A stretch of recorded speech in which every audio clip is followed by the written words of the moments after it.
有時我哋以為自己已經原諒咗人，但心入邊仲係好痛。明明唔嬲佢，剛剛諗起佢喺群組講我壞話，令到同學一齊蝦我，諗起嗰啲難聽嘅說話，又會好難過。係咪我原諒得佢唔夠呢？見你冇乜心機，係咪諗翻之前你好朋友講大話，搞到同學喺群組度杯葛你嗰件事啊？你係咪仲嬲緊佢啊？我都冇嬲佢，我只係覺得好悶，唔想講嘢，唔想同人玩。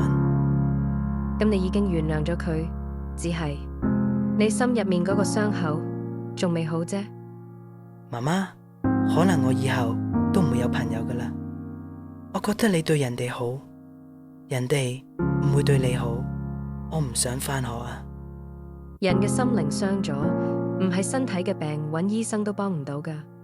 唔好再靠自己啦，去揾主耶穌，向佢祈禱，因為佢可以醫治你心靈裏面嘅傷口。雖然你已經原諒咗佢，只係你心入面嗰個傷口仲未好咯。如果你心入邊都有未好返嘅傷口，忍唔住成日都諗返起嗰件事，不如試下向主耶穌祈禱，將你嘅難受同佢講，將呢啲心煩、失望、灰心交晒俾佢，佢會開始醫治你。